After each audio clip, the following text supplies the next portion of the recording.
Bueno, Mario, estamos ya grabando. eh, para quien nos esté escuchando, estamos haciendo una presentación del libro La construcción del imaginario sobre Japón en la literatura mexicana contemporánea, con subtítulo El caso de Mario Bellatin, del autor Mario Javier Bogarín Quintana. Mario Bogarín, que nosotros somos colegas, somos profesores de la Facultad de Artes en Tijuana, yo y Mario Bogarín en Mexicali, la Facultad de Artes en la Universidad Autónoma de Baja California, en la UABC. Y vamos a conversar sobre su nuevo libro. Mario, vamos sobre el camino, tomando el ritmo, ¿no? Sí, claro. Y vamos conversando pues libremente, ¿no? Si se nos ocurre hacer alguna leve digresión, pues podemos hacerla. Y me gustaría que comenzaras, en la presentación. En la siguiente imagen hay una portada de un libro anterior tuyo. Sí. ¿Por qué no comenzamos que tú nos cuentes algo de tu trayectoria como autor y como investigador? Muy bien, Heriberto. Pues bueno, de entrada, y como suelo decir en estas ocasiones, pues estoy encantado de presentar y sobre todo de platicar contigo. Qué mejor. Mira, este libro que estamos viendo, Otakus bajo el sol, la construcción sociocultural y estética del fanático de manga y anime en Mexicali, fue el primer libro que publiqué como autor único allá por el año de 2012, fíjate. Y bueno, más allá de que el tema era distinto, a final de cuentas tenía muchos vasos comunicantes con lo que yo sigo investigando hasta la fecha, ¿no? Cuando yo estaba investigando sobre el tema de los imaginarios, lo hacía desde luego desde una perspectiva que era muy postestructuralista, ¿no? Fue un estudio que yo empecé y que desarrollé cuando estaba estudiando la maestría en estudios socioculturales. Bueno, en aquel momento yo leo a gente como Gilbert Durant o James Hillman o el mismo Eliade, y me llama mucho la atención, Michel Maffesoli, por ejemplo, me llama mucho la atención esta cuestión de cómo la construcción social y cultural de la realidad, ya después leíamos que si a Goffman y compañía, etcétera, se daba a partir de un conjunto, digamos, de pre-juicios en torno, respecto a esto que me importaba, a la cultura japonesa. Los otakus o weebos, como se dice ahora, weebs, que son los consumidores de manga y anime, obviamente en su forma de percibir al mismo producto, ya no solo su realidad, pues varía en tal o cual latitud, y el libro está dedicado a eso. Es la primera vez que yo me asomo, por decirlo en muy cortas palabras, a la cultura japonesa desde la perspectiva del imaginario. ¿Qué quiere decir esto? Creemos cómo es Japón, pero es solo eso. Es como creemos, ¿no? O sea, tenemos una visión alimentada de testimonios, de ideas, de historia un poco o mucho, pero a final de cuentas todo eso es la construcción de memoria, antes que de historia o que de recuerdo incluso, ¿no? En aquel entonces yo todavía no viajaba a Japón, imagínate, ¿no? Entonces, naturalmente mi aproximación es acerca de los imaginarios y a partir del impacto de eso. Y pues bueno, ahí fue pues ahí fue mi bautizo, ¿no? Ahí empecé a investigarlo de manera científica, desde una perspectiva social y cultural, también literaria, pero como el objeto de estudio no era literatura, sino la recepción de esa literatura, pues tuvo que esperar todavía un poquito, ¿verdad? Pero eso fue. Sí, yo en este libro veo el encuentro de 12 circunstancias muy emblemáticas de la región y del mundo intelectual, digamos, de Mexicali y Tijuana, ¿no? Que es el encuentro de ese gran interés que hay en muchos grupos juveniles por la cultura japonesa, ¿no? Entonces, digamos, o sea, el tema otaku parecería extraño quizá para una mirada foránea. ¿Por qué acá? ¿Por qué te dedicas tú, un investigador se dedica a esto en Mexicali, digamos, ¿no? Pero lo voy a decir con un pequeño dato, ¿no? Que es la mayoría de nosotros damos clases de teoría del arte en una licenciatura de artes plásticas, por ejemplo, ¿no? Y la mayoría de los aspirantes cuando llegan a estudiar la licenciatura declaran como su principal interés visual, disciplinario, la animación. Y su principal referente de cultura visual, pues es la cultura visual japonesa. Entonces, eso es, para mí ha sido fascinante toda esta década y media de que esa tendencia continúa, ¿no? O sea, ellas y ellos quieren ser no artistas contemporáneos, sino quieren ilustrar, y quieren dedicarse directamente a la animación, ¿no? Entonces, eso ha sido muy interesante. Y por otra parte, yo también decía que veo un encuentro, ¿no? El encuentro de ese interés en la cultura juvenil, la cultura urbana de Mexicali y de Tijuana, ese interés en lo japonés, en la cultura visual japonesa, especialmente en la animación, y tu perspectiva desde un ángulo de los estudios culturales, ¿no? El Colegio de la Frontera Norte y la Universidad Autónoma de Baja California han desarrollado una mirada primordialmente de estudios culturales hacia el fenómeno literario o el fenómeno artístico, sobre todo el artístico. El literario ha sido menos atendido, ¿no? Entonces, digamos, eso que viene muy, por ejemplo, acá en Tijuana, muy desde los 90, pues con el Colegio de la Frontera Norte, aquí lo veo, veo ese encuentro, ¿no? El encuentro del interés de la cultura urbana y la perspectiva académica. Esta obra tuya salió de un proceso académico, ¿no? Es de tu maestría, ¿verdad? Así es, de la tesis de maestría. ¿Por qué no nos dices qué maestría para contextualizarlo un poco mejor? Yo entré a la maestría en estudios socioculturales en el año 2006. Ok. Fue ese bienio, ¿no? Pues sí, 2006-2008, cuando era un programa conjunto entre UABC y el COLEF. Exactamente, a eso me refería. Porque, digamos, en términos de historia intelectual, que es algo que a mí me interesa especialmente, digamos, a mí esta obra me parece emblemática como de ese encuentro, de ese más de un encuentro, ¿no? También es el encuentro de COLEF y la UABC, ¿no? Entonces, eso es algo que quisiera yo llamar la atención para que no pasara rápido, ¿no? Y otra cosa, Mario, es la otra faceta de tu escritura. Tú eres un escritor literario, ¿no? Quizá ahora vas a tener un poco digamos, la máscara de la faceta de investigador, pero tú también eres un escritor literario. Por qué no, aunque hoy no vamos a ahondar en ello, por qué no nos dices un poco de tu aspecto literario, de tu obra, de tu pensamiento literario? Fíjate qué interesante porque cuando empecé a escribir este libro, Tacos bajo el sol, yo estaba en la época en que aún escribía cuentos, ¿no? Y digo aún escribía cuentos porque, bueno, pasaron cosas, ¿no? Me entré al campo académico, empecé a escribir una novela, terminé una novela y luego pasaron años y volví bueno, empecé otra, ¿no? Que es la que acabo de terminar.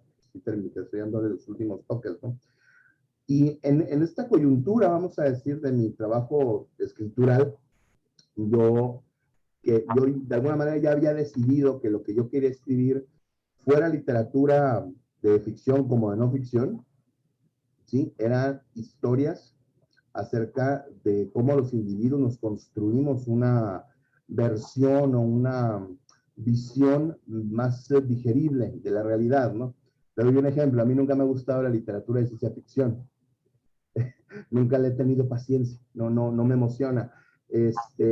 A la literatura, por ejemplo, las novelas de vaqueros tampoco. Nunca fui fan de Harry Potter, aunque no tengo absolutamente nada en contra del fenómeno, pero a mí me capturan mucho las historias, y en este libro de Otakus hay muchas, que empiezan narrando, en tal fecha ocurrió esto, y quiero escuchar la anécdota. yo siempre digo donde me dejan. Si a mí me encuentras una historia de en tal fecha entró fulanito de tal a esta tienda a comprarse una corbata, yo quiero saber inmediatamente qué es, ¿no? ¿Qué pasó? ¿Por qué? ¿Quién es? Quiero la anécdota, quiero el chisme entero, ¿no? Tal vez en esa forma de iniciar las narraciones soy un poco decimonónico, pero me gusta eso. ¿Por qué lo relaciono con esto? Porque me estás preguntando sobre esta relación y en este libro, de Tacos bajo el sol, para yo hablar de imaginario, no podía quedarme en hacer etnografía de los foros o de los encuentros de otakus o de whips que se hacían aquí en la Canaco, en el edificio de Canaco, en Mexicali, etcétera, ¿no? Yo tenía que ir, ni mucho menos manejar estadísticas, ni entrevistar a los padres de familia o a los maestros, qué flojera. Yo tenía que ir con mis informantes clave y entonces preguntar, oye, ¿cómo iniciaste con eso? ¿Por qué? Cuéntame la anécdota de cómo te empezó a gustar y que no es solamente que me digas, ay, pues nomás, o me gusta mucho. Sí, sí, sí, eso ya lo sé, pero ¿por qué? O sea, yo lo que andaba buscando en este libro en particular, aunque muchos en el campo de las ciencias sociales ni por aquí les pasó jamás, lo que estaba buscando era la anécdota, Sí, la historia, la narración, ¿verdad? Entonces, para mí, ese era el punto de contacto central y lo que hizo que en un momento dado se confundieran o se trasminaran ambas dimensiones. Esa era la clase de investigación que yo decidí que quería hacer y que a mí me gustaba. ok. Bueno, y ya para cerrar esta parte de la semblanza, yo me gustaría agregar que Mario es, doctor. eh, tú seguiste la misma línea de investigación desde la perspectiva sociocultural, vamos a decirle de alguna manera, ¿no? Sí, sí, Y, continué. y eres profesor en cursos como críticas hermenéuticas del arte, por ejemplo, ¿no? Así es. Entonces, Mario se dedica a dar cursos de teoría del arte. Curiosamente, o pues por circunstancias laborales, en muchas ocasiones hemos dado el mismo curso, dos versiones del mismo curso en Mexicali y Tijuana, ¿no? Así que tenemos un diálogo como de lecturas específicas de autores, de temas, ¿no? Pues a través de ya más de una década, ¿no? Así es, sí. Entonces conozco muy bien las lecturas de Mario y su mundo, ¿no? Son vastas. Yo ahorita digo, ya hay que terminar con la semblanza rápida, pero en otra ocasión me gustaría que ahondáramos en varias avenidas de tus lecturas, ¿no? Encantado, ya sabes, Bueno, seguramente. vamos a pasar a la siguiente imagen que nos va a servir como pretexto. Aquí yo tomé una captura de pantalla de este otro libro, de tu nuevo libro, sobre el imaginario de lo japonés en la literatura mexicana contemporánea. Esta es de una parte avanzada del libro y aquí tú cuentas cuándo fue que el mundo de la literatura japonesa te embrujó. Entonces tú dices que fue un 11 de diciembre del 2001. ¿Nos Así es. podrías contar qué pasó ese día de Tengo 2001? claro, tengo la fecha muy, muy presente porque mi abuelita nunca se perdía las mañanitas a la Virgen, ¿no? Y la noche la transmitía en la noche del 11. Es curioso porque, mira, yo como empiezo a narrar aquí, yo me había encontrado esta novela, Kitchen, de Banana Yoshimoto, en la biblioteca de mi secundaria. Y la había ojeado y no la había continuado, no sé. Era un lugar, yo recuerdo que la biblioteca de mi secundaria era un lugar muy hostil para la lectura, Mm. tristemente, ¿no? Bueno, de hecho la secundaria completa. Entonces yo un día, ese día en la tarde, habíamos ido con mi mamá, no sé, pues de compras y había pasado a la librería de Cristal, ya desaparecida aquí, y me la encontré y dije, ay, mira, pues me acuerdo de este libro, bueno, pues lo compré, ¿no? Y yo llegué, y esto es lo que sí narro acá, aquí a la casa, en esta misma sala donde estoy, por cierto, ¿eh? Mm. Y la computadora estaba de aquel lado, y entonces yo dije, bueno, pues voy a empezar a leer los dos primeros capítulos y pues mañana continúo, etcétera. Bueno, no volví y de verdad yo lo tengo tan presente, creo que usaste la palabra correcta, la forma en que me embrujó.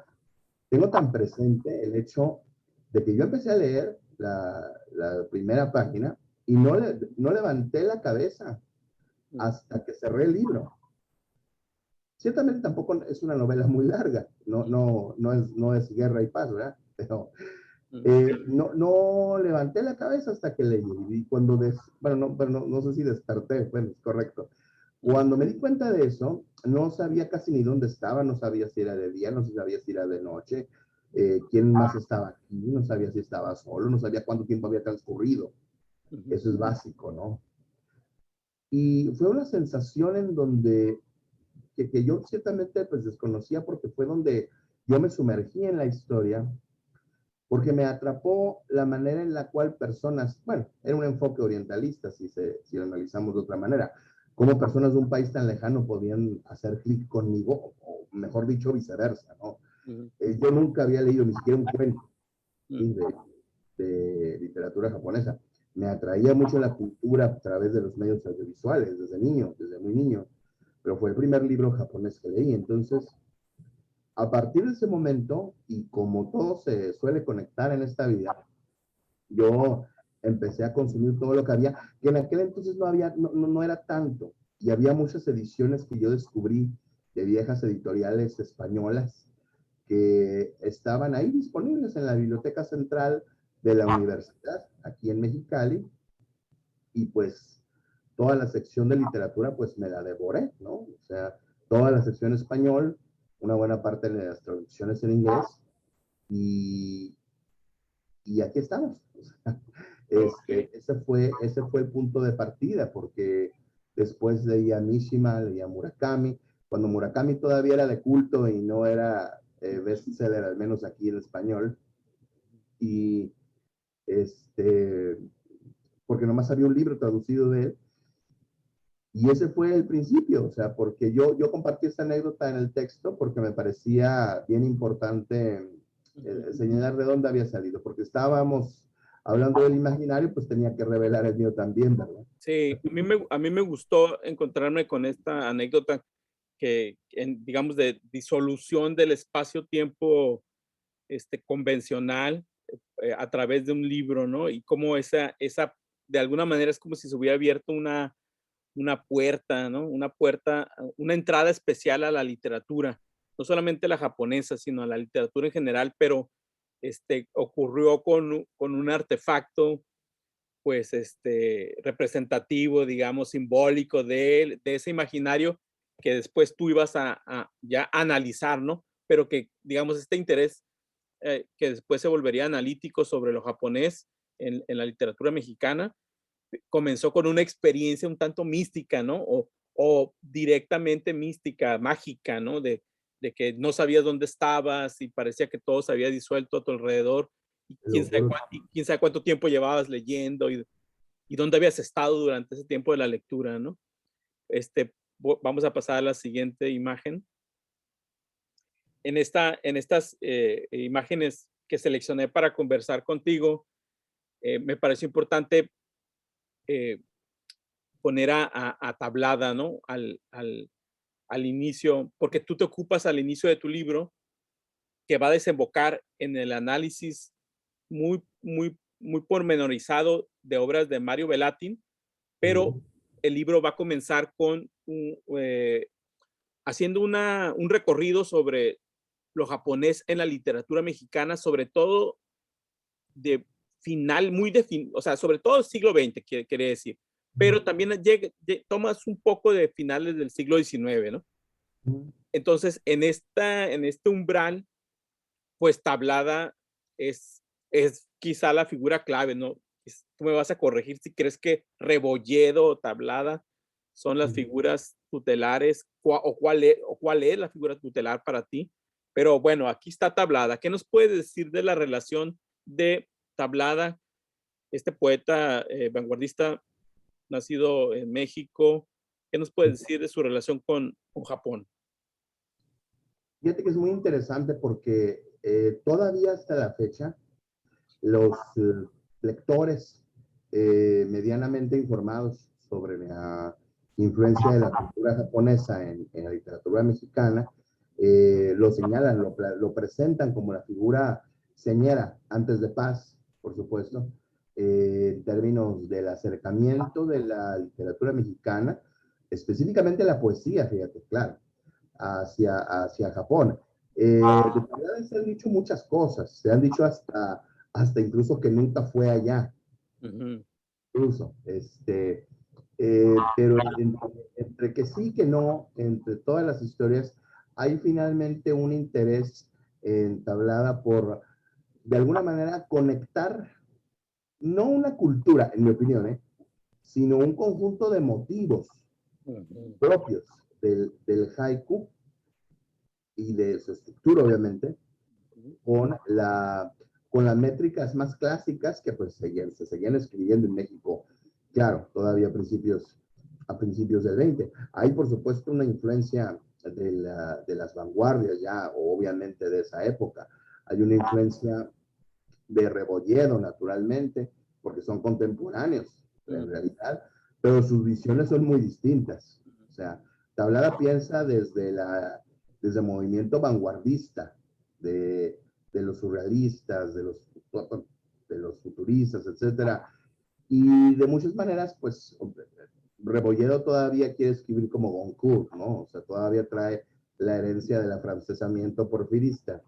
Eh, hay elementos, por ejemplo, del haiku, como el kigo en japonés es la palabra que identifica la estación del año de la que pertenece el haiku, que Tablada no respeta. Obviamente no porque no quiera hacerlo, sino porque su visión poética nunca es japonesa, sino que es plenamente mexicana y española, naturalmente, ¿no? Igual pasa con la estructura, ¿no? O sea, la estructura original del 577, 575 en el haiku japonés, vale la redundancia. Fernando Rodríguez Izquierdo, un eminente lingüista y japonólogo español, ha dicho que está ajustada al idioma. Se ha dicho que en realidad la estructura 797 es la que corresponde al castellano por la estructura fonética, fonológica de nuestro idioma, y eso es, finalmente en eso termina convirtiéndose en la gran herencia de Tablada. Tablada restablece con mayor o menor fortuna digamos, ese formato del haiku y así lo deja hasta que llegan Paz y Hayachiya a hacer la traducción de Senda de Oku. Pero Tablada lo que hace es en realidad conectar, digamos, su segunda gran herencia, conectar a toda una generación de gente de jóvenes que se interesan en Japón.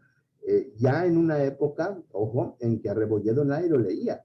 Digamos, el reinado de Rebolledo concluye con el gobierno de don Porfirio, ¿no? O sea, y Tablada no deja de ser otro exponente del orientalismo. O sea, el orientalismo de Tablada no está ahí porque no se le puede pedir otra cosa al hombre, ¿no? O sea, es hijo de su tiempo y sus ideas son muy de su tiempo. Se le tiene que agradecer también que rompe un poco con el pensamiento de gente como Rebolledo o de Víctor Segalen o de Kipling, en el sentido de que no convierten eso es bien importante, no convierte a Japón en ese lugar extraño, lejano, lleno de criaturas míticas y maravillosas, ¿no? O sea, toma elementos muy luminosos del Japón, pero intenta, al menos en eso se queda, intenta un diálogo, ya no una observación desde arriba,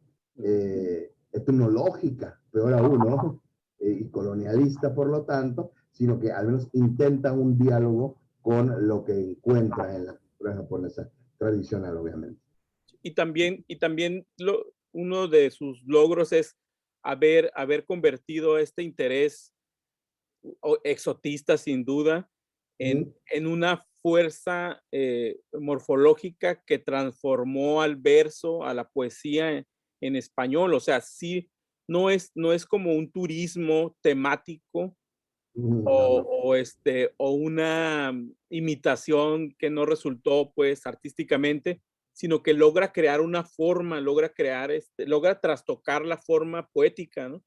Y también sería importante recordar que no solamente es, digamos, lo japonés reimaginado por Tablada, sino lo asiático.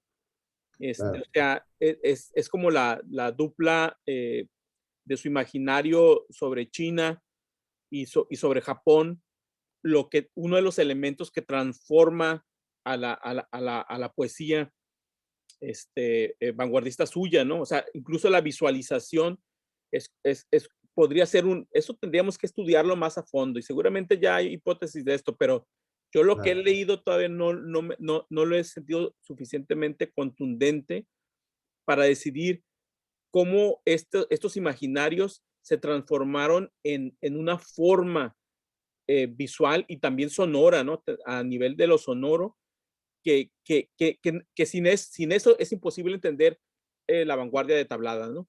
O sea, no es un influjo temático, no, yo incluso diría que no es una cuestión solamente de motivos, aunque aquí me estoy metiendo peligrosamente con tu hipótesis, con tu tesis, Ah, sino no, que es como el imaginario se transformó en, en, en, en forma a nivel incluso micro, o sea, independientemente de los significados, ¿no? El significante quedó alterado por estos imaginarios suyos en torno a lo asiático, ¿no? Entonces, eso creo que Tablada todavía no lo hemos terminado de leer, como no hemos terminado de leer nada, afortunadamente, así pero es. también me gustaría que más adelante, cuando aparezca Paz, nos dieras tu opinión de cuáles son las diferencias entre Tablada y Paz y sus aproximaciones y el grado de influencia en la forma poética de cada uno que estos Claro. imaginarios tuvieron sobre ambos, ¿no? Incluso, yo un poco adelantándome a casi una pregunta, ¿no? Que es, Así. ¿de qué manera Paz es como una rehechura, una reelaboración como sujeto poético de Tablada, ¿no? O sea, cómo Paz quiere ser un segundo Tablada que borra en buena medida a Tablada, ¿no? O sea, Claro. Tablada se volvió importante en un momento tardío de Paz, pero quizá estuvo activo mucho antes de lo que parece y en algún momento hubo una cierta intención de Paz de borrar como a ese primer vanguardista, ¿no? Uno de los primeros, no fue necesariamente el primer vanguardista mexicano, pero Tablada como que de alguna manera fue una sombra, ¿no? O sea, es una relación mucho más diabólica en la Ujú. de Paz con Tablada de lo que parece, ¿no? Como las relaciones de todos los poetas entre sí, ¿no? Son relaciones muy demoníacas, ¿no? Qué Muy, malitas, muy, ¿no? muy conflictivas, ¿no? Entonces, bueno, este, pasamos a la siguiente imagen. Tenemos a otro escritor mexicano de este momento, Ujú, Rebolledo. ¿Qué ujú. nos puedes decir? Ya has hablado de Rebolledo. Ya, Mm, ¿qué más nos puedes decir? Bueno, Rebolledo viaja a Japón en las postrimerías ya del porfiriato, ¿no? O sea, viaja como parte de una delegación eh, de negocios que se instala en Tokio. Y lo que hace, por eso lo menciono también, lo que hace a final de cuentas es redactar dos libros, Hojas de Bambú y Nico, ambos que aparecen allá por 1910, con la intención de hacer una narración a la manera del diario de viajes, ¿no? Pero es un diario de viajes que es plenamente exotista, ¿sí? Lo hace a la manera de Kipling o de Segan y a la manera un poco, y digo un poco por algo que voy a agregar a continuación, de Lafcadio Hearn. Lafcadio Hearn fue un periodista y narrador estadounidense de origen griego que viaja a Japón allá por los años 70 del siglo XIX y lo que hace es quedarse a vivir allá y a hacer a la manera de un antropólogo local, un antropólogo japonés de mucho renombre que se llamaba Kunio Yan, una recopilación de historias de terror, de historias de monstruos folclóricas, ¿no? Y sin embargo, nunca dejó de visualizar, y lo podemos ver incluso a través de las traducciones, ese Japón extraordinario, exótico, maravilloso, bellísimo, etcétera, etcétera, que está dentro, y sin explicar por qué lo era, que está dentro de la narración del relato realista, ¿no? Que incluye el diario de viajes, por supuesto. La obra de Rebolledo es muy poco conocida, no se lee ya. Yo conseguí los libros de Rebolledo gracias a los buenos oficios de un contacto de la Universidad de Georgetown, que para obtenerlos ni siquiera en físico, sino en PDF fotografiado. Imagínate los archivos de 100 megas cada uno.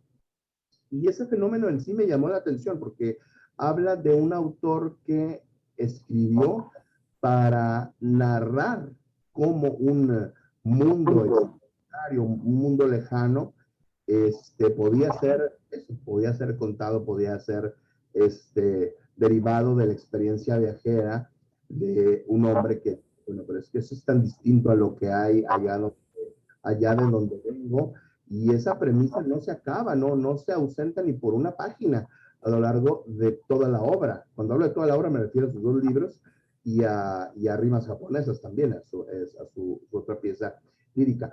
Y yo hacía el contrapunto también con Tablada, porque me acuerdo ahorita que estabas comentando esto de manera tan interesante.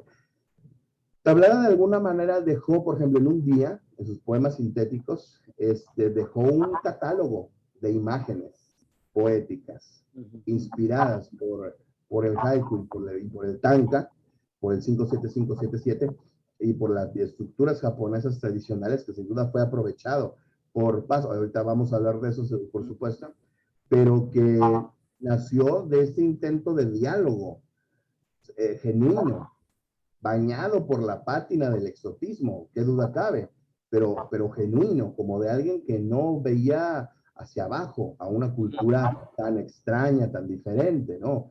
En Rebolledo no lo quiero dejar como un villano, pero Rebolledo lo que hace es visualizar a la cultura de la que estaba narrando, ya no solo desde los lentes de un funcionario o de un lagartijo, como se les llamaba en ese entonces, un lagartijo porfiriano, sino desde la mirada de un narrador que lee y escribe en francés, en una época en que lo francés estaba de moda, como se suele decir de una manera muy general en esa época. Trata de escribir a la manera de Goncourt o de Segalen o del mismo Kipling, que ya he multicitado aquí, pero porque a final de cuentas tú lees a Rebolledo y tú te encuentras con una profusión de imágenes bellas, pero no hay una sustancia.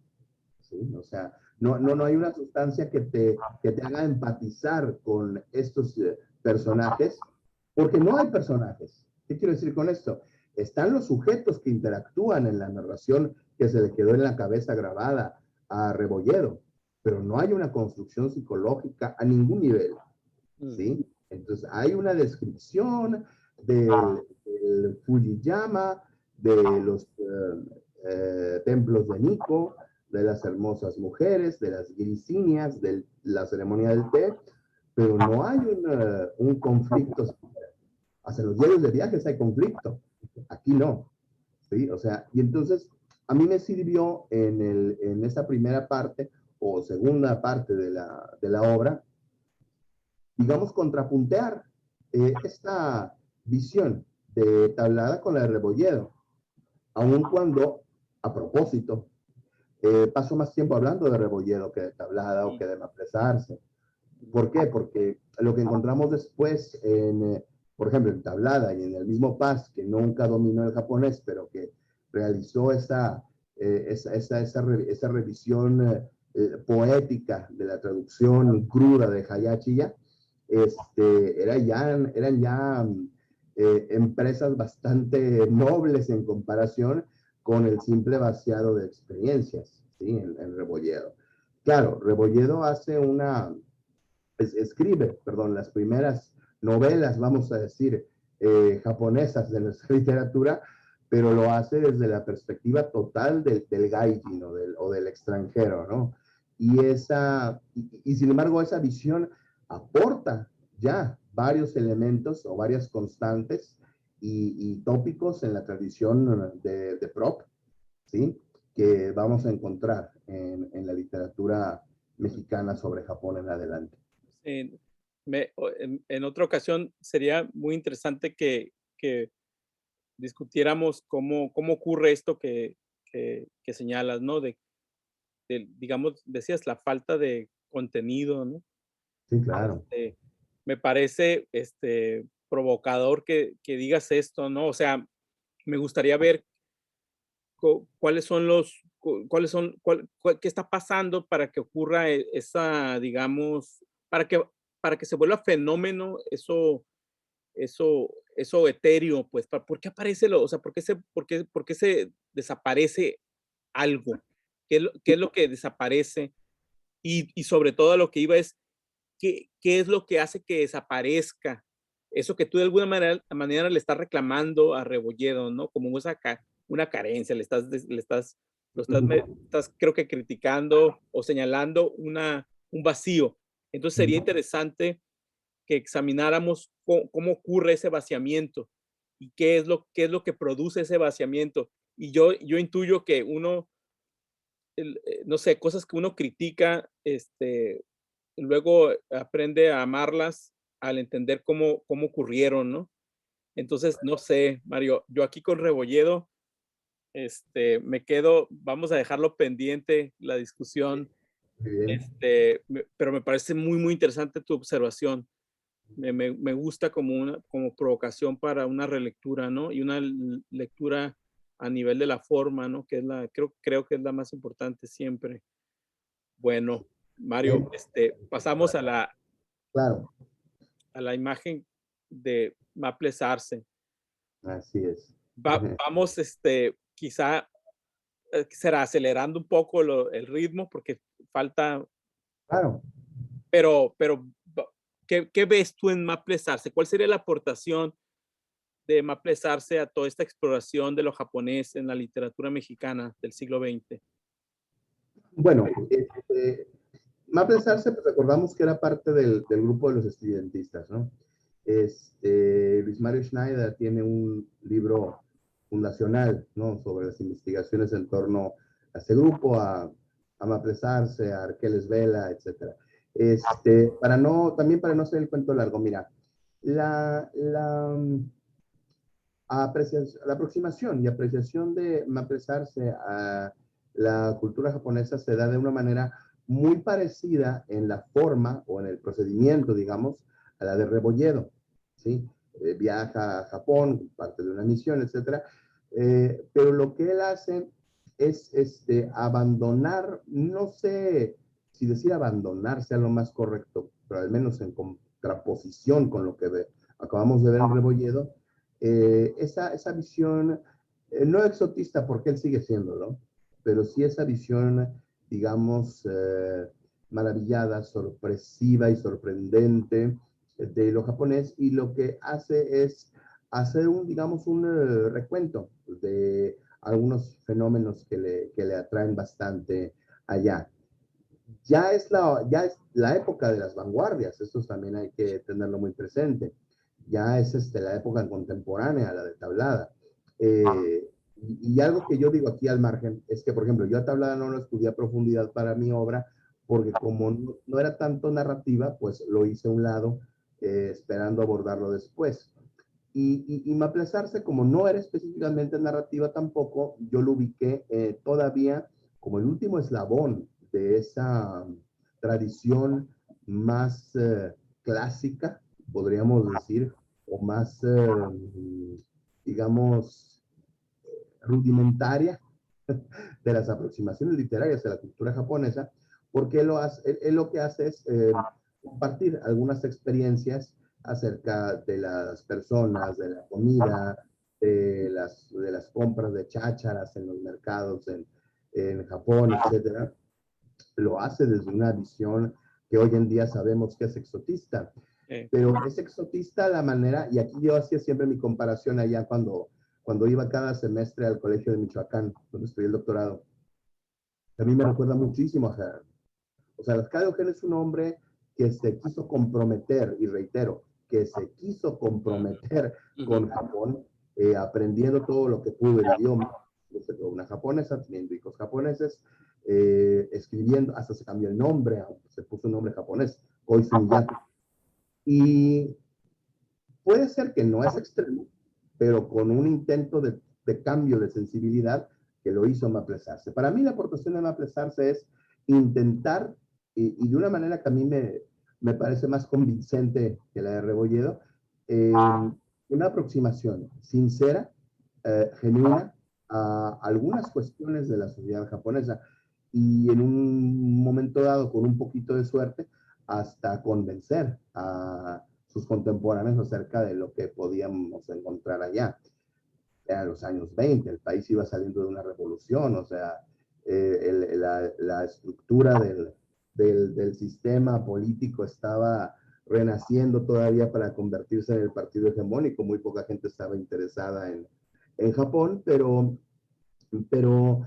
siempre he pensado que esta triada, Tablada, Rebolledo y Maplesarse, están detrás del enfoque o de la visión muy particular que Paz configuró.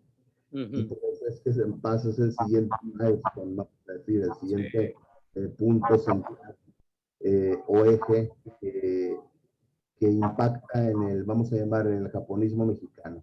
Yo, por decirlo así. Pero yo creo que esa es la aportación de Maplesarse, de intentar una aproximación genuina más allá del exotismo colonialista de Rebolledo y del digamos, de la poética ingenua a veces de Tablada. Entonces, con todo lo que me gusta.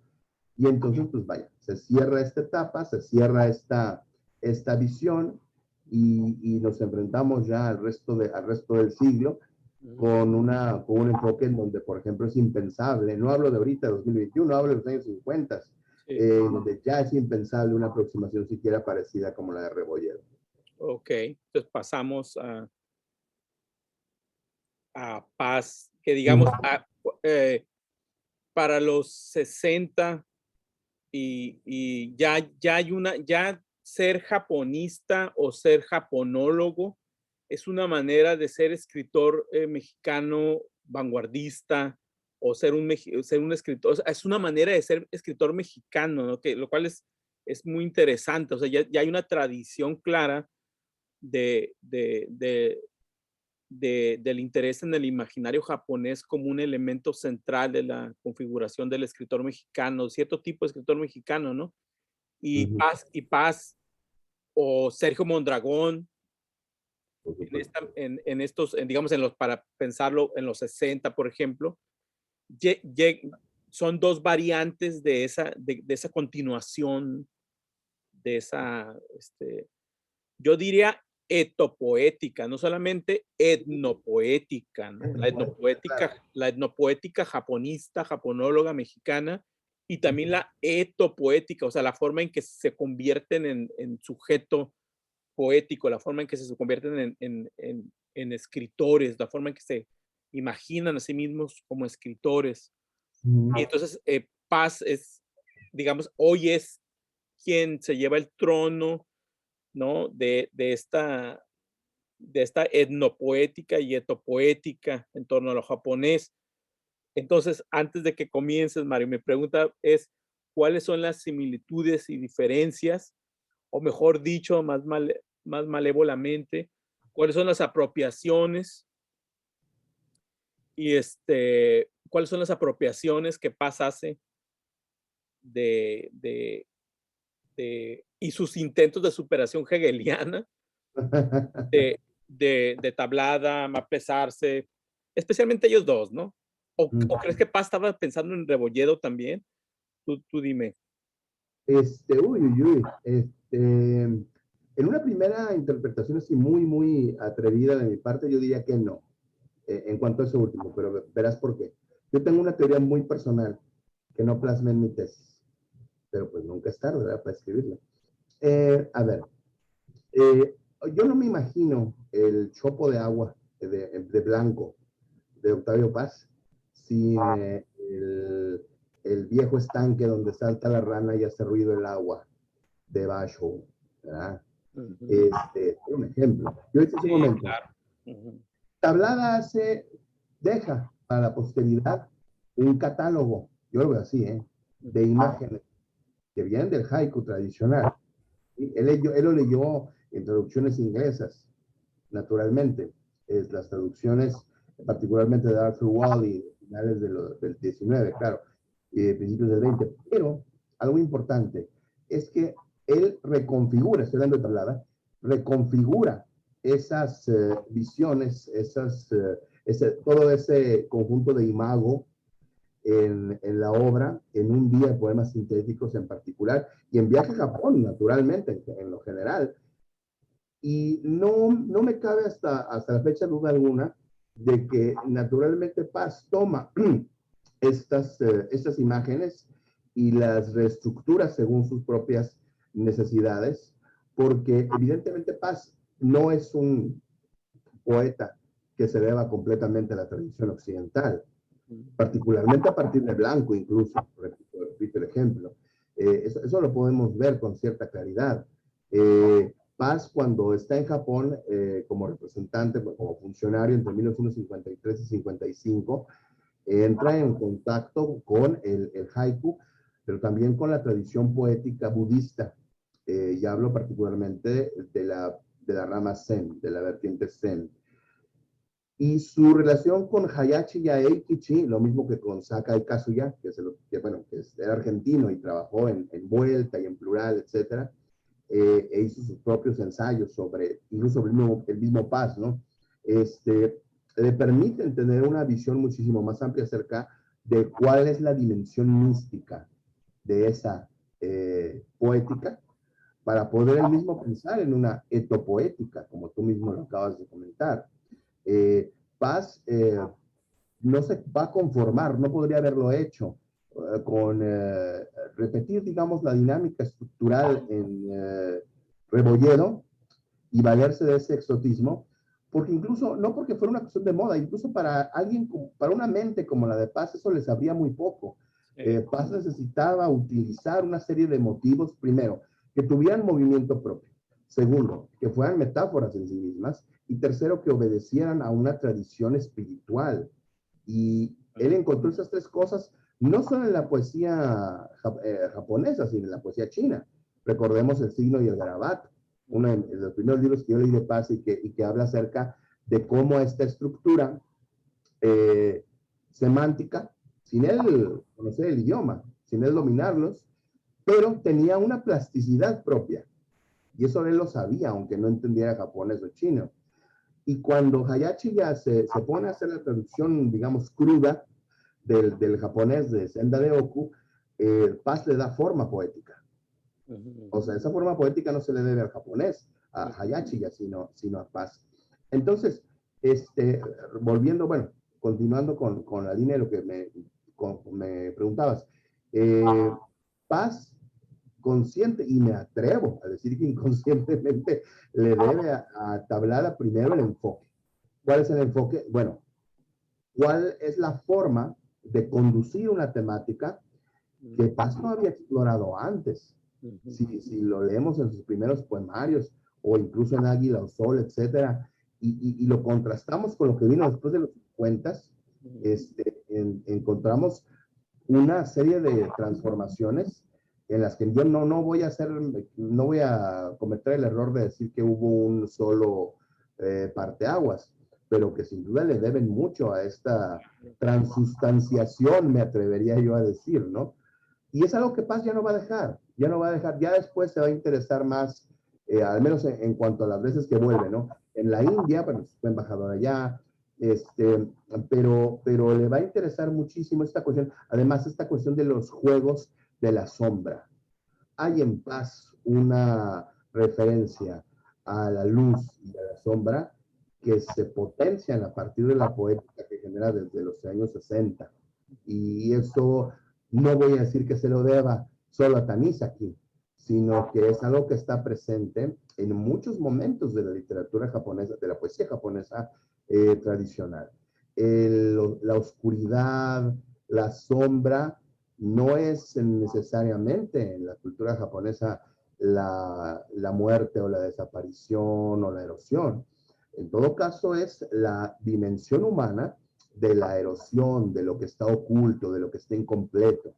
Para la cultura japonesa tradicional, hablar de algo que está completo, que es una aspiración plenamente occidental, u occidental con X, ¿verdad?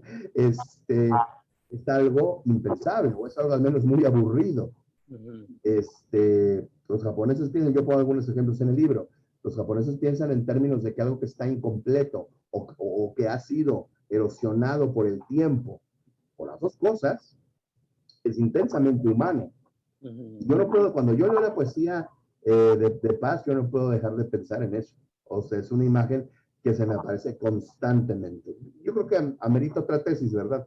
Pero es algo que se ve, que se nota con mucha claridad en la influencia de Paz por esos años. Entonces nuestros amigos antihegelianos nos tendrán que perdonar que afirmemos, o yo te secunde, digamos, que sí ocurre una profundización, una superación del japonismo anterior que había ocurrido en la literatura mexicana, ¿verdad? En Paz hay una profundización de esa conversión del imaginario y el contacto con la cultura japonesa en, en llegada a una nueva forma poética, ¿verdad?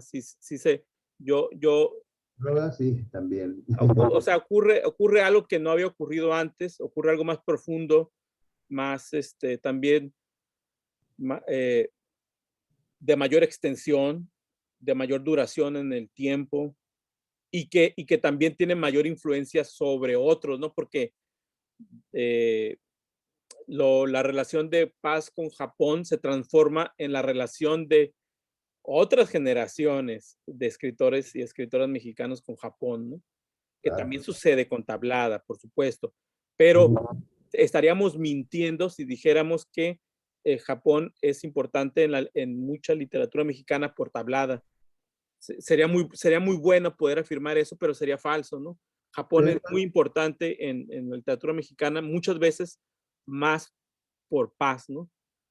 Y esto no le gustaría te iba a preguntar sobre José Vicente Anaya y su relación con el Japón, pero no, ya no hay que extendernos, quizá no hay que abrir tantas ramas, pero no le gustaría a Vicente que dijéramos que Paz fue una puerta ancha para el imaginario japonés en la literatura mexicana, pero creo que sí lo fue, ¿no? Y incluso el japonismo de Anaya sería como sería una respuesta y, habría que analizar, y eso tú eres el experto, yo nada más hago la pregunta, habría que analizar qué tanto hay de diferente, nuevo, opuesto en el japonismo, por ejemplo, de Anaya y el de Paz, ¿no? Sí, tema para que nos lo vas a responder en algún momento del futuro, Mario, y yo voy a estar ahí detrás, algo escondido quizá, porque no necesariamente voy a querer escuchar la respuesta, pero me parece que la pregunta es importante que la hagamos, ¿no? ¿Qué hay, por ejemplo, cómo cada uno piensa la poesía y la traducción de la poesía japonesa, cómo cada uno ve cómo el poeta debe configurarse en relación con la espiritualidad japonesa? Y es un tema, yo creo que es un tema que da para mucho, pero adelante de esta imagen hay otra, para llegar un poco más al presente, que yo, de las autoras y autores que tocas en tu libro, elegí esta imagen de una portada de un libro de Eve Hill, para que nos hablaras ahora, aunque sea brevemente, de la presencia de lo japonés, del imaginario japonés en la literatura que está publicándose en estos años, y que nos explicaras también, digo, para que escucháramos otras y otros, qué es el realismo mágico. y cómo ves en el presente, antes de entrar a Velatin, cómo ves en el presente el imaginario de lo japonés como activación de literatura en México. A mí me gusta mucho la obra de Eve Hill, porque incluso Eve es alguien que se ha comprometido a nivel personal, o así lo he alcanzado yo a ver, incluso en su relación familiar y en cómo todos en familia viven su consumo de manga y anime, y cómo la novela está basada también incluso en sus hijas, ¿no? Shoshan y la Dama Oscura aparece en 2009, perdón, y es una novela que es la primera parte de una trilogía, que ya, híjole, aquí hay un brinco como, ¿cuánto brincamos? Como 60 años brincamos, ¿no? En el tiempo.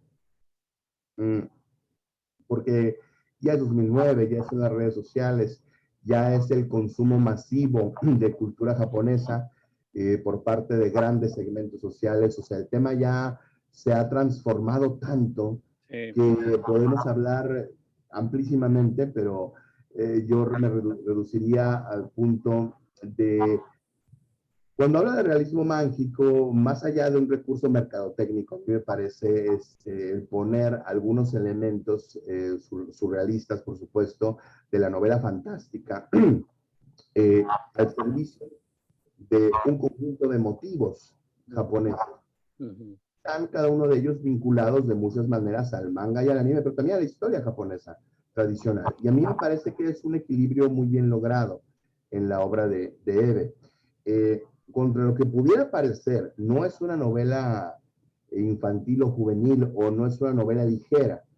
Es una novela muy ligera en cuanto a su redacción, en cuanto al lenguaje, pero el sistema de referencias de los que se vale Eve, a mí me pareció interesante y digno de mencionar porque es una heredera muy clara, y esto lo diré de manera positiva, de ese exotismo inicial que existió desde el principio del siglo XX, aunque claro, ya dándole una vuelta de tuerca, que a mí me pareció pues afortunada, para visualizar cómo, y esto a mí me sirvió incluso para mi trabajo, cómo había un régimen tradicional. Yo le llamé régimen tradicional para hablar de las obras de Velatin y meterme al análisis, pero que se quiere reproducir y que se reproduce en la novela con la cantidad de referencias y de herramientas que obviamente no tuvieron ni Rebolledo, ni Tablada, ni Paz. Incluso ni siquiera Mondragón, o hasta Ricardo Garibay, que escribió una novela de temática japonesa y que también cito. Es decir, está hablándonos acerca de cómo realmente hay una construcción de un imaginario. A Rebolledo eso no importa, porque desde la visión exotista, bueno, digo, yo voy a este país extraño y al estilo de Marco Polo a ver de qué me acuerdo y qué me traigo, ¿no? Tablada ajusta una serie de elementos estéticos para vincularlos con la poética de aquí, mexicana. Octavio Paz, por supuesto, crea una poética a partir de una interpretación muy propia, como todo. Pero en el caso de Elegir, a mí me parece que estamos hablando de una construcción, como en Velatin, de un imaginario. O sea, la autora se toma el esfuerzo de, así lo visualizo yo, antes de sentarse a escribir la novela, de haber construido un imaginario personal muy individual y muy íntimo acerca de cómo ve a Japón, ¿no? O sea, podemos decir que ningún autor, ni ella, ni Velatin, ni Paz, ni nadie, por supuesto, obviamente son japoneses, claro que no, pero que tampoco tomaron un recurso japonés porque hayan vivido allá o porque dominaran el idioma. Yo no sé qué tanto hable, yo no sé qué tanto habla en japonés cada quien, pero vuelvo al punto de partida. El imaginario es esa amalgama estructurada por memoria, por prácticas, ¿sí? Por representaciones y por ideas en general acerca de la cultura japonesa. Y por eso, en el caso del surrealismo mágico y de la saga de Shoshan, lo que hace, que me pareció muy particular y muy digno de ser analizado como un espacio aparte en la investigación, es generar un imaginario muy particular desde su propia visión. Claro, al igual que Belatin, encontramos lo mismo, cosas originalísimas que lugares comunes, pero que son explotados para hacer comprensible, yo lo veo así, para hacer comprensible la lectura a gente que no está metida de cabeza en la investigación sobre Japón, y me pareció muy bien además. Ok, bueno, pues por cuestiones de tiempo vamos dejando hasta ahí la exploración de este grupo de autoras y autores, pero da para mucho, ¿no?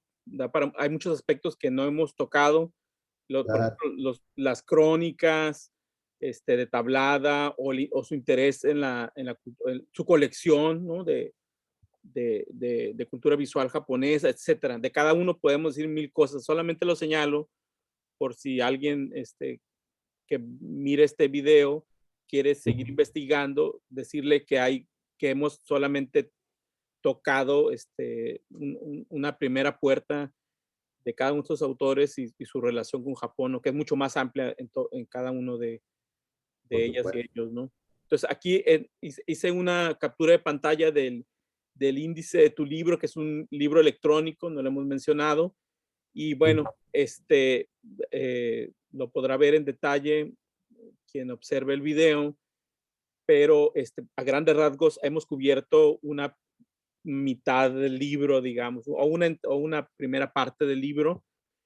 Antes de que entres, si quieres, vemos la siguiente, antes de que entres de lleno a Belatin, ¿no? ¿Y por qué no entramos a Bellatín, Belatin o, o como queramos pronunciarlo, ¿no? Porque creo que todas son válidas. Pero aquí tenemos algo antes, a mí algo que me fascinó de tu libro, los motivemas, ¿no? Mario, Así, ¿por qué no le explicas a quien nos escuche qué es un motivema? Y luego entramos, les explícalo quizá rápidamente, o en la medida de lo posible rápidamente. Y, y luego vemos algunos de los motivemas que tú identificas en el imaginario literario mexicano en torno a Japón. ¿Qué es un motivema, Mario?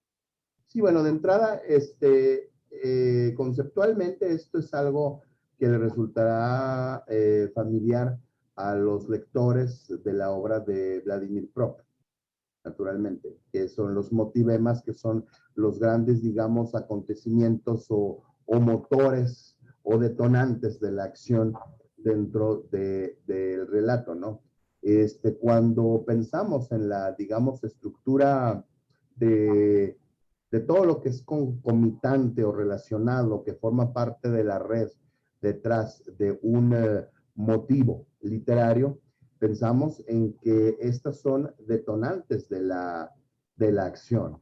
Yo aquí, siguiendo el modelo de Prop, no porque fuera a utilizar todo su esquema como modelo de análisis, sino como una forma de ilustrar de qué estamos hablando con respecto a algunos de los temas que constantemente pueden o no aparecer en ciertos relatos de lo japonés en literatura mexicana y de cualquier otro país que hable sobre Japón, pero obviamente en particular de la nuestra.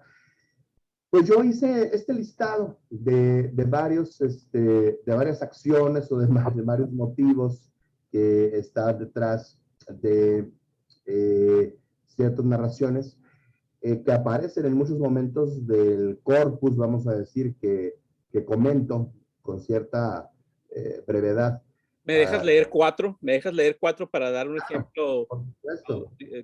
para que lo escuchen? Digamos, el primer motivema que tú anotas de esta lista que subrayo a mí me pareció genial, me encantó. Quizás es mi parte favorita del libro. Uno, lo japonés se revela por un objeto. Ajá. O el 5, la mujer japonesa adquiere un papel predominante. O 6, la mujer japonesa desempeña un rol de sumisión. O 7, el hombre japonés representa un papel de sabio. Sí. 8, el hombre japonés es servil y machista. 10, la historia empieza en un Japón occidentalizado. 13, estoy diciendo la azar. Lo japonés se estructura como la base del imaginario personal del protagonista. Y 14, el misterio de la cultura japonesa completa se devela con la resolución de un enigma. Entonces, a mí me pareció muy estimulante esta lista. Si quieres pasamos a la otra página donde la lista continúa. Y 27, un amigo japonés, una amiga japonesa, ayuda al protagonista a descubrir lo auténticamente japonés. Sí, claro. O el 20, el viajero entabla procesos de negociación no siempre exitosos, muchas veces chuscos con las diferencias culturales. Ya no me resisto, Mario, a seguirle. Voy a leer uno más ya. 21, él, la, amigo, amiga, amante, japonés, japonesa, experimenta una conversión cultural a la manera occidental. Entonces, y en la siguiente imagen también tenemos, o sea, continúa, ¿no? Son 32 motivemas. Sí, sí. O el 30, Japón se simboliza como elemento minimalista, intercambiable según la situación. Entonces, en tu libro tú vas a explorar estos motivemas, no de manera sistemática, no total, porque esto arrojaría un libro de 2000 páginas, ¿no? pero activas esta lista que tú elaboras, esta taxonomía, este ojo, esta escucha tuya, que me pareció muy, muy interesante, ¿no? Y que es prop y Levi-Strauss y es algo que no es ni prop ni Levi-Strauss, es también, tú decías hace rato James Hillman, Eliade, es Jung, o sea, son una serie de formas de ver mitológicamente, morfológicamente, y es también de alguna manera tu yo narrador, tu yo literario, haciendo micro relatos, ¿no? Disfrazados de teoría. Pero bueno, esto es algo con lo que se va a encontrar el lector de tu libro. Y no te iba a pedir ejemplos de cada uno de estos, pero yo creo que ya llevamos seguramente algo así como media hora o más. Entonces, vamos a dejarlo para que lo pensemos. ¿Cuál vuelve? A leer tu libro. Sí, claro. ¿Sí, Mario? ¿Sí, Mario? Sí, sí, es algo que vuelve constantemente, ¿no? Un poco el motivema como un recurso para el análisis literario en la obra de Lubomir Dolečel, este autor eslovaco, me parece, de los 50, apoyado en gran medida en Prop, ¿no? Prop trabaja sobre todo con cuento, si lo recordamos, pero en este caso en particular a mí me pareció, y quise incluirlo, ya nada más voy a decir esto, porque me parecía importante que tuviéramos una idea acerca de cuáles son, habrá más, de cuáles son algunos, digamos, puntos de contacto del desarrollo de la obra narrativa de muchos de nuestros autores en relación con Japón. La primera versión de mi tesis, que era mucho más larga, abundaba más en esto, algún día lo publicaré, pero sí, es digamos, como una hoja de ruta, o por decirlo así, ¿no? De por dónde se han ido varios de nuestros autores. Sí, yo leyéndola, releía mentalmente poemas, relatos, novelas, a través de estas también escenas espectrales, ¿no? O imagos, personajes espectrales que reaparecen, digamos, ¿no? Reaparecen, se rehacen, se versionan, se varían en obras literarias, ¿no? Y fuera de obras literarias, ¿no? También. Esto incluso, o sea, trasciende lo literario, ¿no? Esto podemos pensar en videos musicales, pop, donde estos motivemas están detonando letra o están detonando imagen, están detonando emociones, ¿no? Pero bueno, eso ya sería otra discusión. Pasamos a Velatin, Mario. Y aquí pues tenemos a un autor pues, muy, muy, muy importante de la literatura mexicana contemporánea, ¿no? Quizá, en mi opinión, no sé qué piensas tú, Mario, pero en mi opinión, el narrador nacido, bueno, iba a decir el narrador mexicano, pero vamos a decir el narrador latinoamericano, porque yo creo que trasciende lo nacional, ¿no? El narrador latinoamericano más influyente en los 2000, por ejemplo, en México, ¿no? O sea, sin Mario no podríamos pensar un montón de libros escritos y publicados en México que quizá no aceptarían, no reconocerían la influencia de Mario, ¿no? De tocayo, ¿no? Pero, y yo creo que está, no diría olvidado. O sea, Velatin no está olvidado, pero su importancia sí, yo no sé qué opines, pero creo que está siendo ocultada. O sea, Mario es mucho más importante de lo que parece si uno toma una revista o abre un video en un foro de literatura mexicana o asistes a un congreso. Mario es mucho más importante de lo que queremos reconocer, ¿no? Yo lo estaba releyendo estas semanas en preparación a nuestra charla y bueno, también de esto que digo, vengo movido por la relectura de páginas de sus libros, ¿no?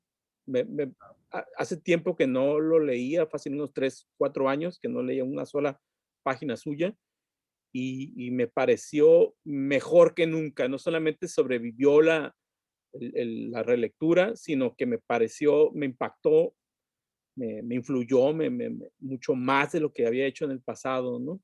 O así lo sentí. Pero todo esto, digamos, como una entrada, Mario, a que ahora tú tomes la palabra y tenemos 3 portadas a continuación de 3 narraciones. A mí me cuesta decir que son novelas, es que no son novelas, no son novels, no trascienden narraciones, yo diría narraciones. Sí, claro.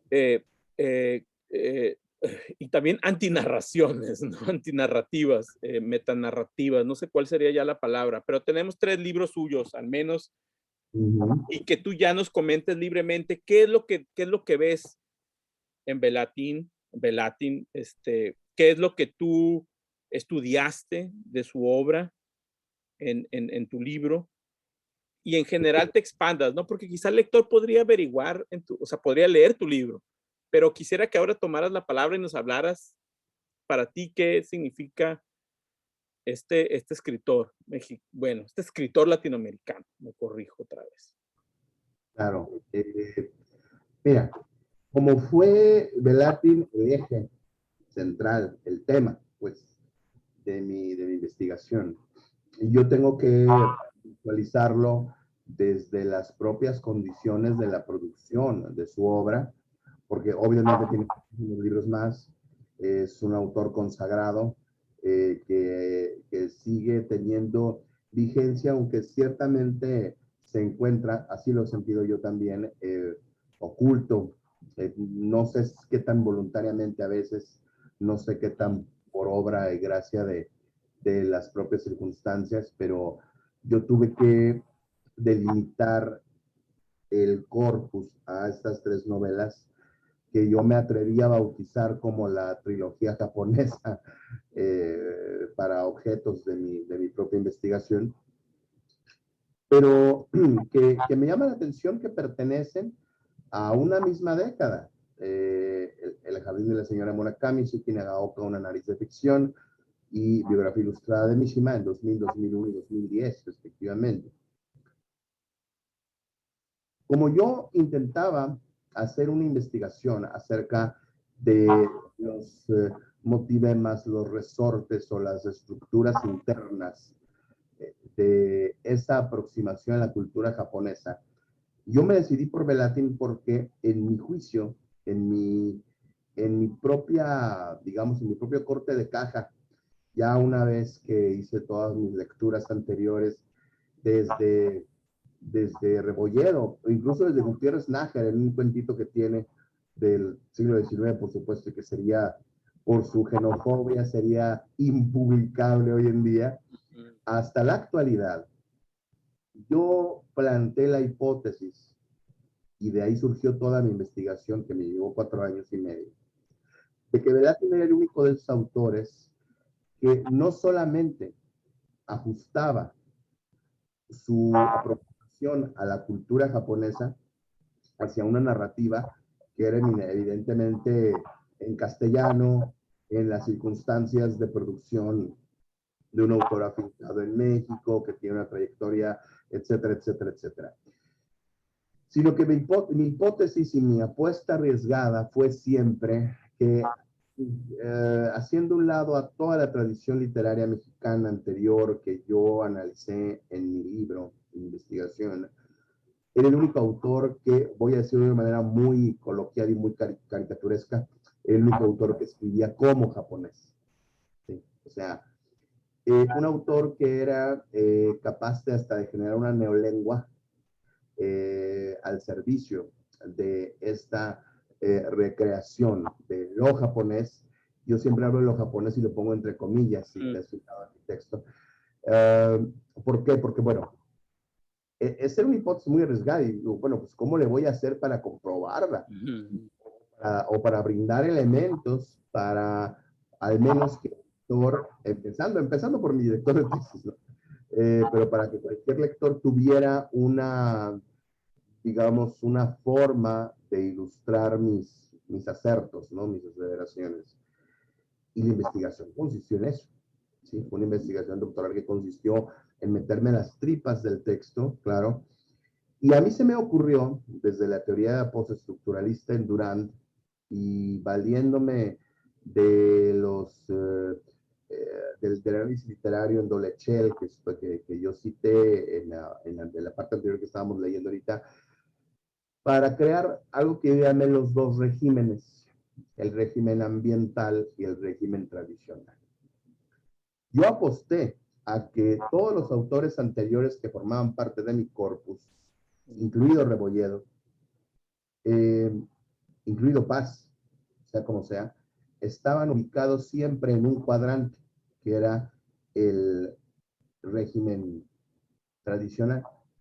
¿Por qué? Porque, bueno, tú vas a un país extranjero o escribes sobre ese país extranjero y así sea Estados Unidos o Guatemala, nuestros vecinos, ¿no? Que tenemos tan cerca, o así sea la India o China o Australia, y tú escribes sobre la experiencia y las cosas que encontraste. Pero ¿cómo sabes que encontraste algo? Que es un encuentro en contraposición con lo que ya tienes en tu país de origen, ¿no? En consecuencia, al ubicarse en un régimen tradicional y no se les podía pedir otra cosa, hay que decirlo, ¿eh? Y lo hicieron brillantemente, como varios de ellos que ya hemos citado aquí.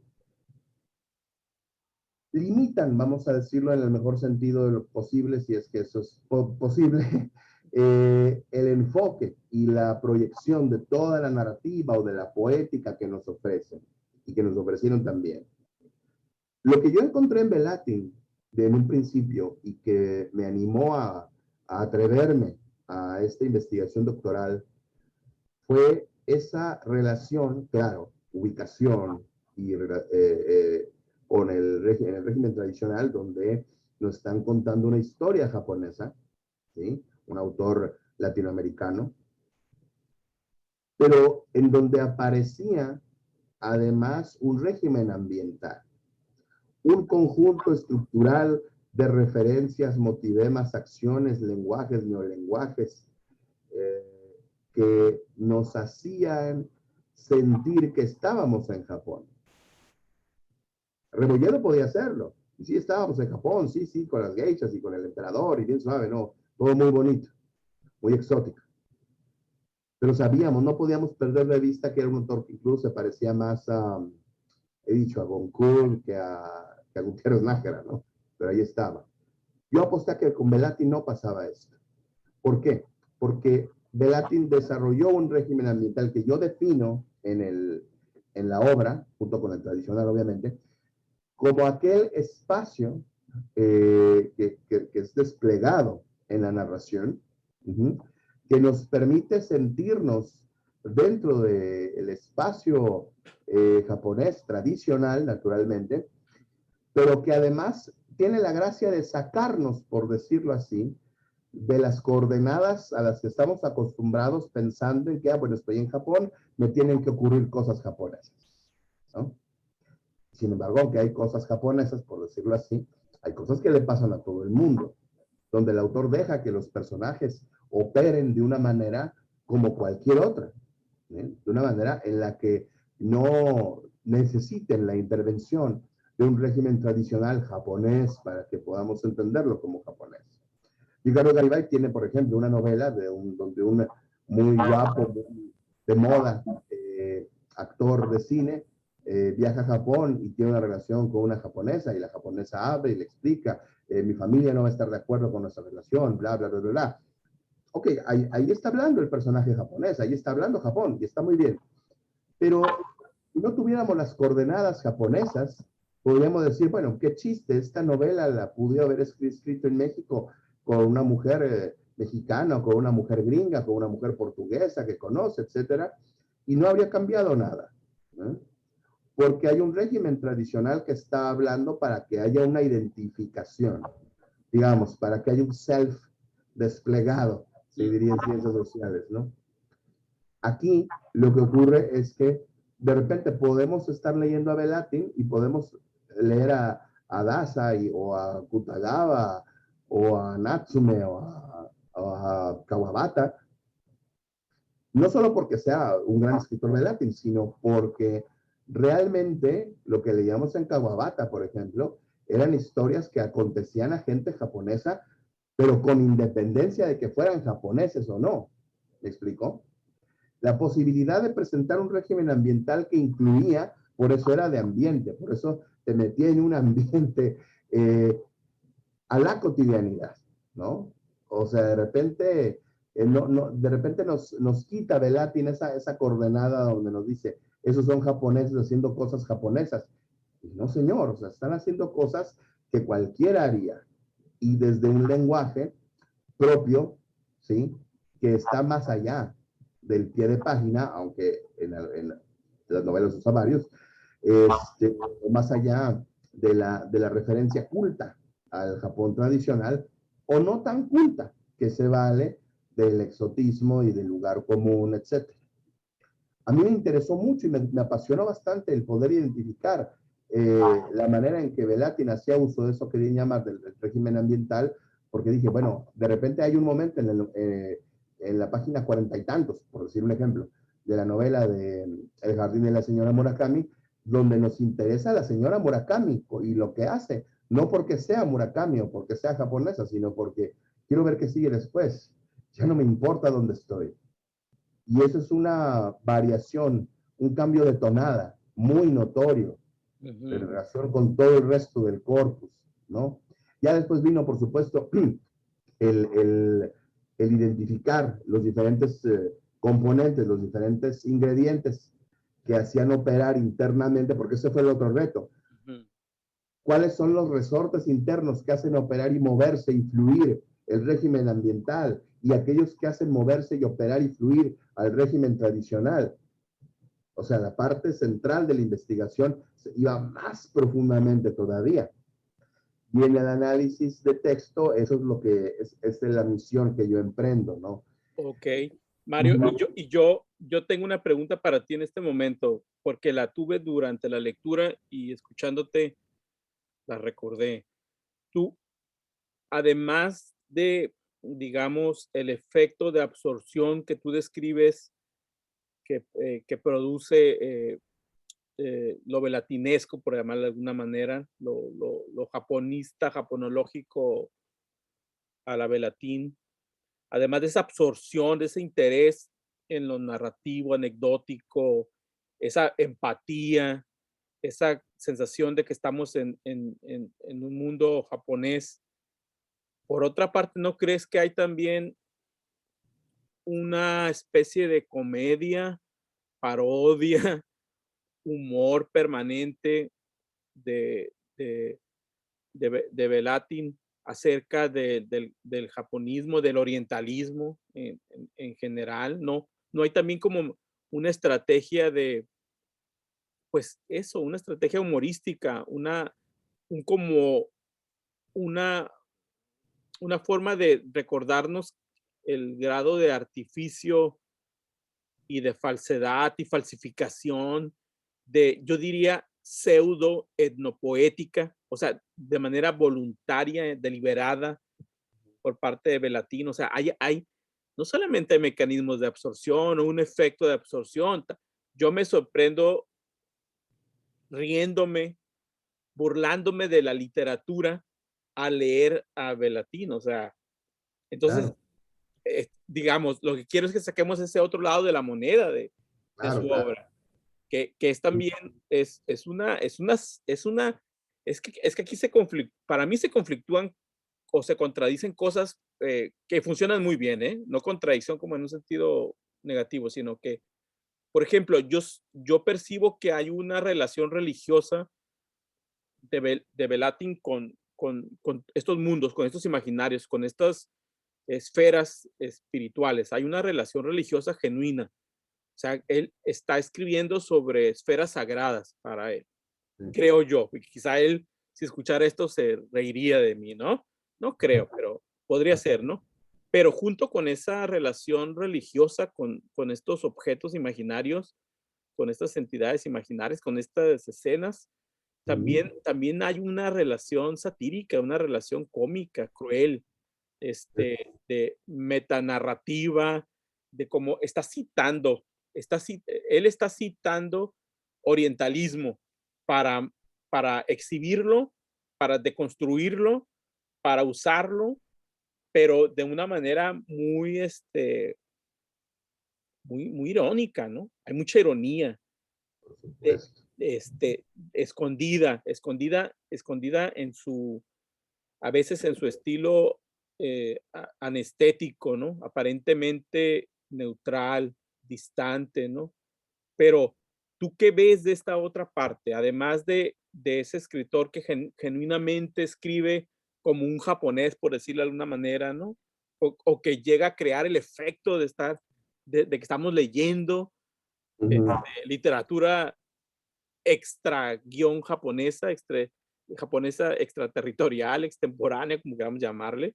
Además de eso, ¿qué tú ves de esta otra parte a la que aludo?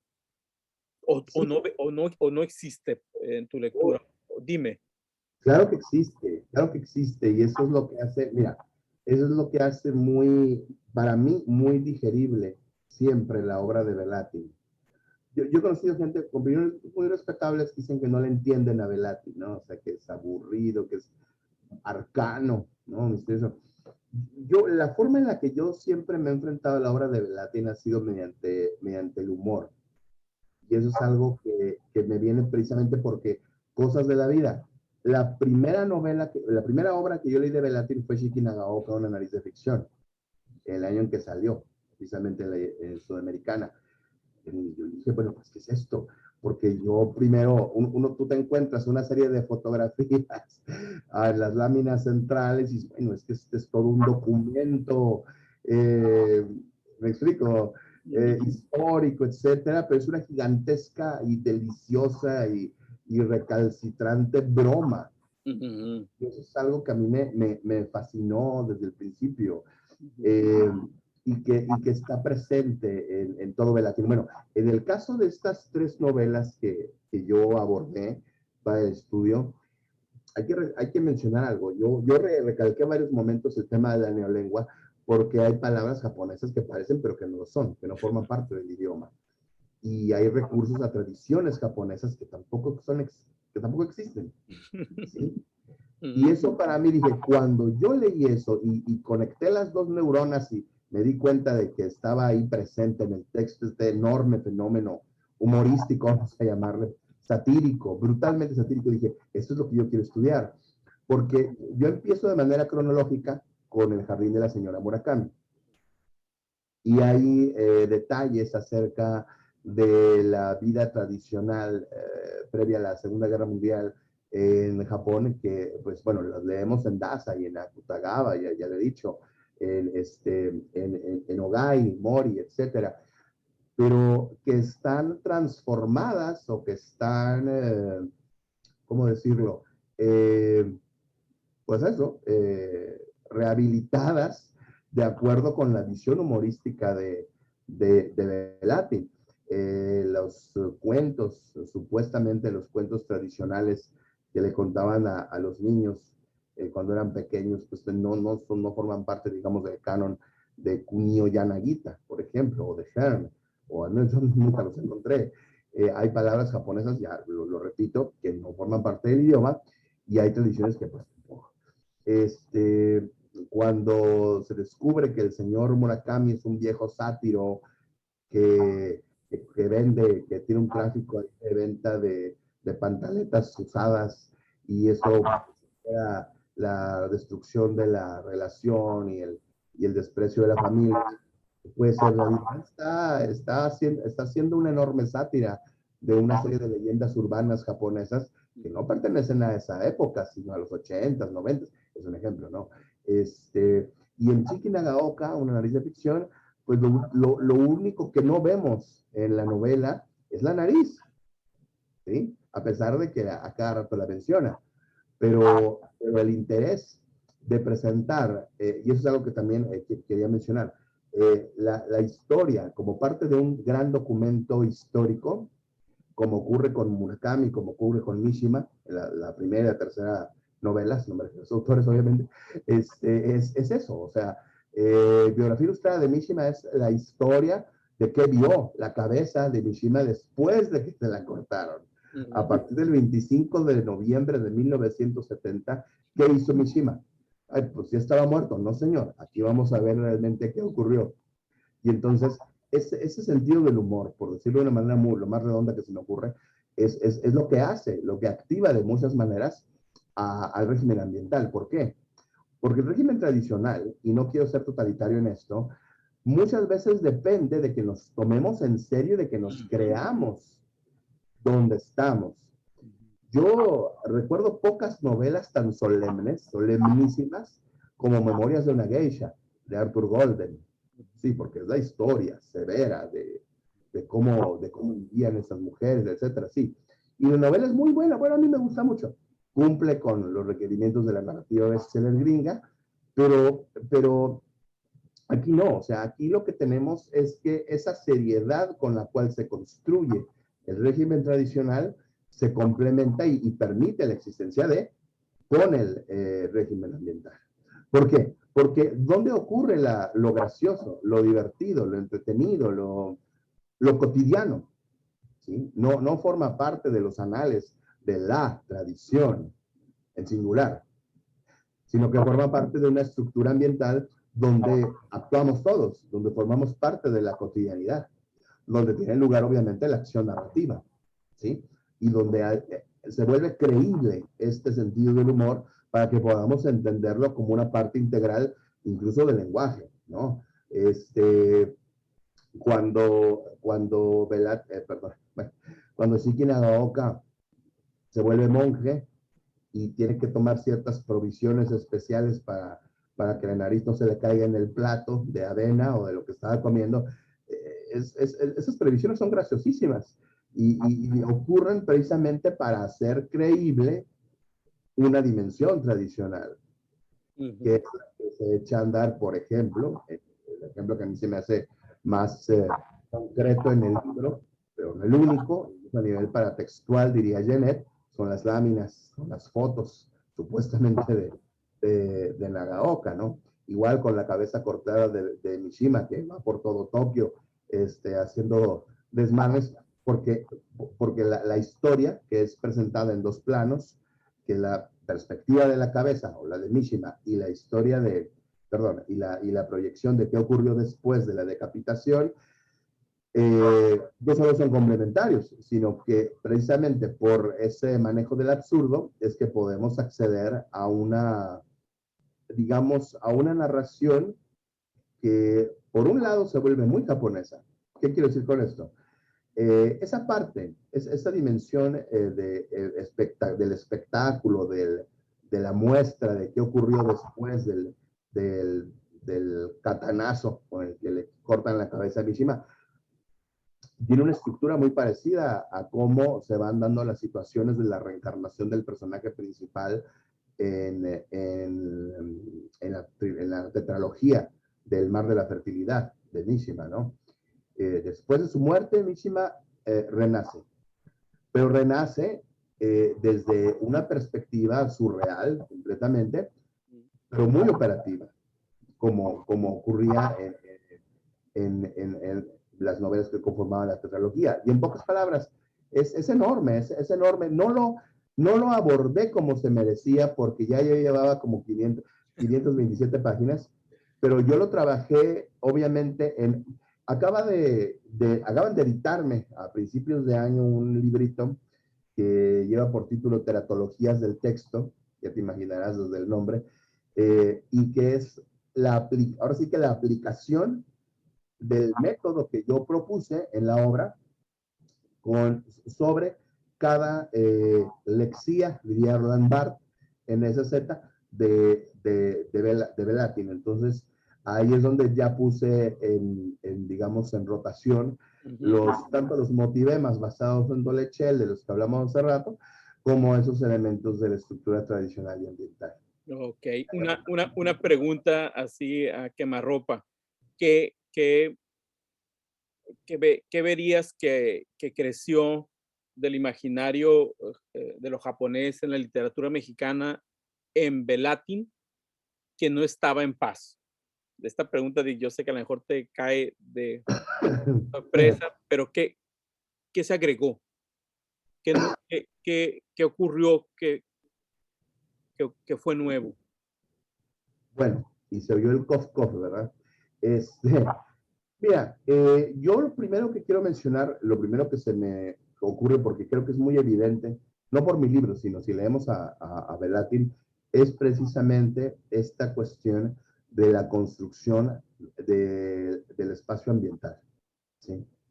El Paz de Senda de Oku y de tres momentos de literatura japonesa y de los signos en rotación, lo que hace es, y lo hace muy bien, es proporcionarnos un inventario de motivos que están detrás de la literatura japonesa, naturalmente. Y así como lo hizo Tablada, o Rebolledo a su manera, pero sobre todo Tablada en la generación anterior, fue ofrecer un catálogo, lo dije hace rato, de motivos, de referencias, de imágenes, de simbolismos.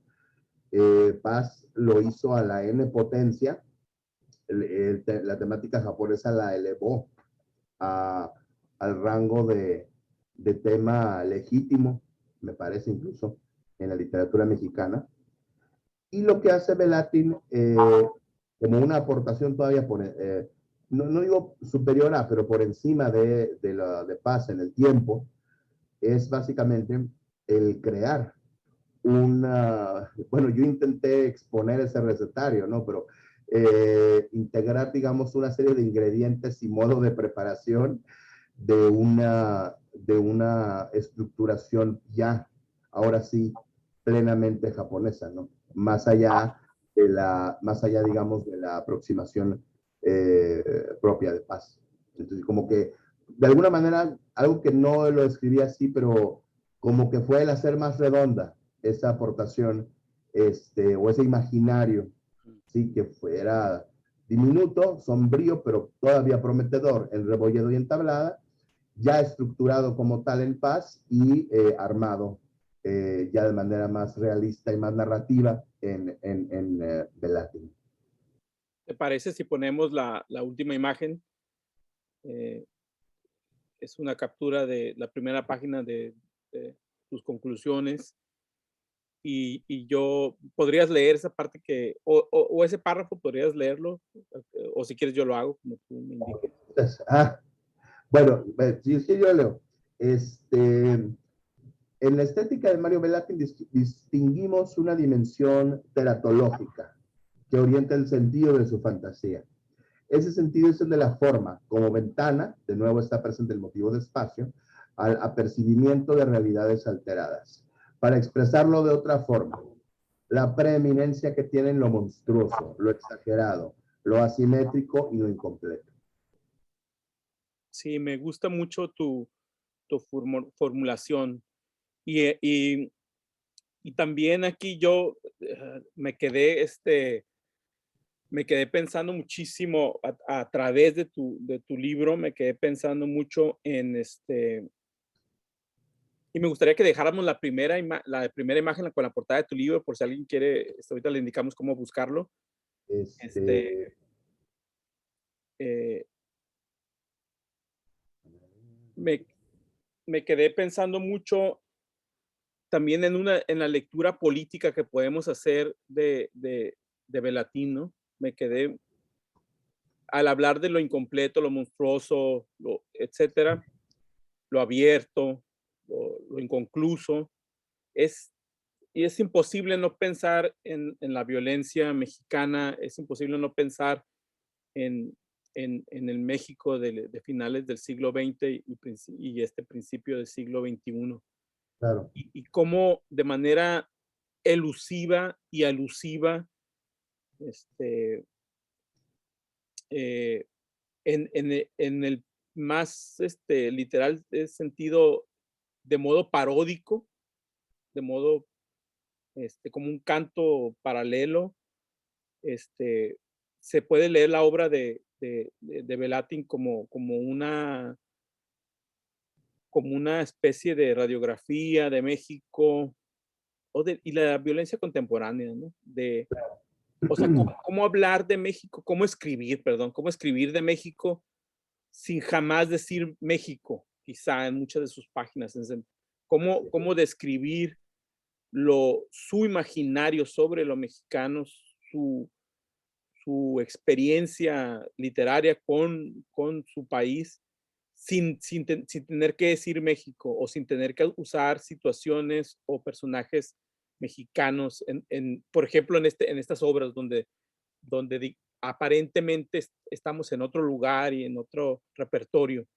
Entonces, eso simplemente yo te lo quería comentar como una provocación para que en el futuro nos compartas tus reflexiones Por supuesto. de este cruce entre esta juxtaposición entre lo japonés en Bellatin y lo eh, criptomexicano en Bellatin, ¿no? Cómo usa un escenario para estar escribiendo y reimaginando otro, ¿no? Porque para mí fue muy evidente al leerte la, la, la intención quizá inconsciente, no sabría decirlo si inconsciente o consciente en Mario de estar retratando, o no retratando, transfigurando a México, ¿no? Desde un punto de vista político. Pero bueno, esa es una sola ruta de lectura. Tú has aludido a otras. También yo quisiera recordar la ruta religiosa, la ruta donde está trazando un mapa espiritual, un mapa incluso diríamos teológico, donde ya lo cómico sirve para fines de la revelación religiosa, ¿no? Por ejemplo, también eso creo que lo japonés en Bellatin está sirviendo o está siendo empleado para una finalidad religiosa, ¿no? Que está en el texto. Pero bueno, ya vamos sobre tiempo. Entonces, Mario, ¿cómo conseguimos tu libro? Si alguien lo quiere leer, ¿dónde lo puede comprar? Bueno, el libro es editado por la Universidad Autónoma de Baja California en la colección Tesis, como dice ahí en la portada, en la página del departamento editorial de la UABC, uabc.mx/editorial, si más no recuerdo. Ahí tienen ahí está la tienda online. Y pues bueno, es un ebook, es un libro en formato de pub que compras. Sabes que no tengo exactamente originalmente cuánto cuesta, pero tampoco es una cosa muy, no es un precio muy elevado. Y pues ahí está. Y pues yo encantado de poder presentarlo y de platicar contigo. Hay muchos temas que sin duda van a ser unas rutas futuras para ese tema. Yo quisiera concluir nada más diciendo que en efecto, este fragmento que leí es esa dimensión teratológica, monstruosa, grotesca. Me parece además obviamente muy propia de Velatin, pero desde Canon Perpetuo hasta el Gran Vidrio, imagínate, el libro uruguayo de los muertos y esta trilogía, pero muy a tono con muchas de las filosofías en plural detrás de la literatura japonesa. Pero bueno, yo te agradezco esta charla, Heriberto, y pues agradezco tu lectura generosa y por supuesto agradecer también la lectura que hagan y los comentarios que hagan los lectores. Muchísimas gracias. No, al contrario, Mario, muchas gracias a ti y muchas gracias a quienes escuchen y vean este video sobre en torno a tu libro, ¿no? Y en torno a estos autores. Pues sin más, muchas gracias, Mario. Nos vemos pronto. Nos vemos pronto.